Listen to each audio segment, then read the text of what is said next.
नागपूरमधील हिंसाचाराचा मुख्य आरोपी फहीम खानच्या घरावरती बुलडोजर। नागपूर महानगरपालिकेचा संजयबाग कॉलनीमधल्या घरातल्या अनधिकृत बांधकामावरती हातोडा।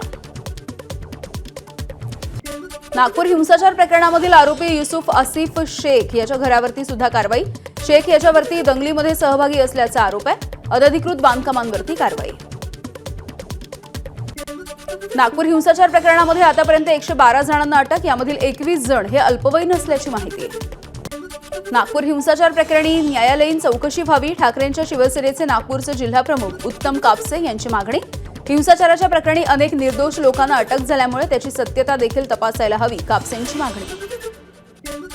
नागपूर दंगलीच्या प्रकरणी एकतर्फी कारवाई होते, संजय राऊत यांचा आरोप। दंगलीची ठिणगी दोन्ही बाजूने पडली असून सर्वांवरती समान कारवाई होणं गरजेचं आहे, राऊतांची प्रतिक्रिया।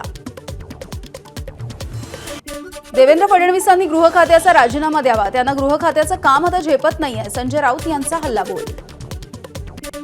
नागपूरमधल्या हिंसाचारानंतर सोशल मीडियावरील धार्मिक भावना दुखावणाऱ्या पोस्टवरती ग्रामीण पोलिसांची कारवाई सुरू।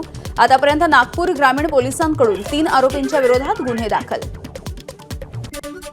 प्रशांत कोरटकरची अटकपूर्व जामिनासाठी हायकोर्टामध्ये धाव, दिलासा मिळणार की अटकेची टांगती तलवार कायम राहील, यावरती आज सुनावणी होणार। छत्रपती शिवाजी महाराजांचा अवमान करणाऱ्या प्रशांत कोरटकरवरती देशद्रोहाचा गुन्हा दाखल करा, नागपूरचे राजे मुधोजी भोसले यांची मागणी। काँग्रेसचे नेते विजय वडेट्टीवार आणि भाजपचे मंत्री राधाकृष्ण विखे पाटील यांची गळाभेट, विधिमंडळाच्या पायऱ्यांवरती दोघांची गळाभेट। हम करे सो कायदा असं महायुती सरकारचं आहे, जितेंद्र आव्हाड यांची टीका। प्रशांत कोरटकर, राहुल सोलापूरकर हे सरकारचे नातेवाईक आहेत, आव्हाड यांचा आरोप। कुणाल कामराचा स्टुडिओ फोडला, आता राहुल सोलापूरकर प्रशांत कोरटकरचं कार्यालय कधी फोडायचं, शिवसेना ठाकरे गटाच्या नेत्या सुषमा अंधारे यांचा खोचक सवाल। विधानसभा उपाध्यक्ष पदाच्या निवडणुकीचा कार्यक्रम जाहीर झालाय, मंगळवारपर्यंत अर्ज दाखल करता येईल, तर 26 तारखेला उपाध्यक्षांची निवड होईल। बुधवारी अध्यक्ष विरोधी पक्षनेत्यांच्या संदर्भात सांगतील, उपमुख्यमंत्री अजित पवार यांची माहिती। अजून 3 दिवस अधिवेशन चालेल आणि संविधानावरती चर्चा होईल, अजितदादांचं वक्तव्य। आपण कधी निवडून आला आहात का, अजित पवारांचा राज ठाकरेंना खोचक सवाल। विधानसभेमध्ये सगळेच खोके भाई भरलेत, राज ठाकरे यांनी केलं होतं वक्तव्य। राज ठाकरेंचं विधान गांभीर्याने घेतलं पाहिजे, 3 खोक्या भाईंनी एकत्र येऊनच राज्य सरकार बनवलंय, संजय राऊत यांची प्रतिक्रिया।